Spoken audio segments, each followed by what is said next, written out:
Maligayang pagbabalik mga kasolid, Team Casimiro nasa Japan na nga ba? Inoue at Alas ang pagkikita. Treasure Boxing Promotion, hirap nga ba sa pagbebenta ng ticket? Yan ang ating pag-uusapan mga kasolid. Para sa ating unang balita mga kasolid, Bob Arum ng Top Rank Promotion, pinangalanan na nga ang boksingero nga nobody will ever beat. Maliban nga sa kanyang alaga nga si Japanese Monster Naoya Inoue, ito nga ang kanyang alaga nga sinasabi nitong si Bob Arum na walang makakatalo.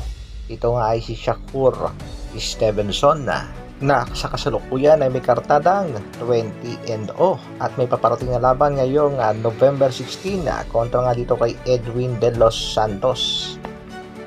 Shakur Stevenson names the smartest fighter in the history of boxing.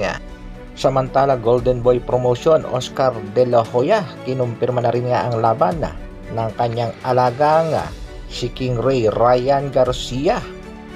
Isang malaking challenge nga ito kay Ryan Garcia ang makalaban itong si Oscar Duarte. Alam naman natin galing sa talo itong si King Ray kontra dito kay Gervonta Tank Davis. December nga ang posible nilang bakbakan. Speaking of Gervonta Tank Davis, may malaking laban itong si Tank Davis. Posible ngang makalaban itong si Chopimo Lopez, ang alaga nitong si Bob Arum, at itong si Pitbull Isaac Cruz, ang alaga naman nitong si Manny Pacquiao. Pinag-uusapan pa lang nga ang mga labang yan mga kasolid at nakadepende yan sa kampo nitong si Gervonta Tank Davis kung sino ang kanyang kakalabanin.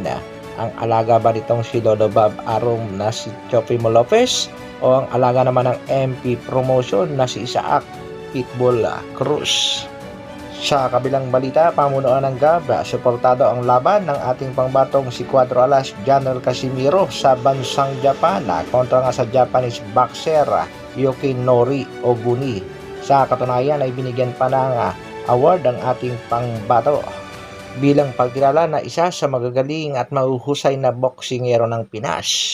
Shoutout din at kudos kay Mr. JM Siasat sa pagbabalita sa ating pangbatong si Janel Casimiro patungkol sa nalalapit na laban kontra Oguni. Sinabi nga niyang heart of a champion na former 3 division champion Janel Casimiro.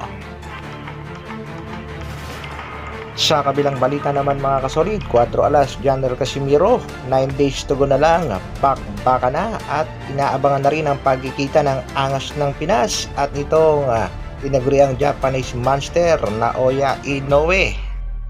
Marami nga ang nagsasabi mga kasolid na ang Team Casimiro ay nasa bansang Japan na nga daw, pero hindi pa nga lang nagbibigay ng update. Marami ngang mga Pinoy na ang nag-aabang sa pagdating ng ating pangbatong si Alas sa bansang Japan. At ang isa pa nga kanilang inaabangan ay ang pagkikita nga nitong si Cuatro Alas at nitong si Naoya Inoue. Balitang balita rin mga kasolid na ito daw si Naoya Inoue ay manonood ng laban ni Cuatro Alas kontra nga sa kanyang kababayang si Yukinori Oguni sa October 12. Napakaganda nga namang pagkakataon ito kay angas ng Pinas dahil ang laban ay gaganapin sa bansang Japan. Marami din ang nagsasabi mga kasolid na wala sa kondisyon at tila may dinaramdam sa kalusugan itong si Yukinori Oguni kaya easy fight lang ito sa ating pangbatong si Janel Casimiro. Ang importante, wag lang magkukumpiyansa at maging focus lang sa laban. Para naman sa ating huling balita mga kasolid, patungkol naman sa bentahan ng tickets sa bakbakang Oguni at Casimiro, marami nga nagsasabi ring hindi raw mabenta ang ticket. Kaya ipinamimigay na lang ng libre ng promotion. Pero opinion ko lang mga kasolid, baka naman yung ipinamimigay na free tickets ay sinagot ng sponsor. 9 days to go na lang mga kasolid, suportahan lang natin ang laban ng ating nag-iisang angas ng Pinas, Cuatro Alas Janel Casimiro. Hanggang dito na lang muna mga kasolid, maraming salamat sa patuloy na pagsuporta at panonood. Isang like naman dyan at sa mga bagong mapapadaan sa aking munting channel, subscribe naman. Mabuhay Dr. Alvin Vlogs. Brrrr.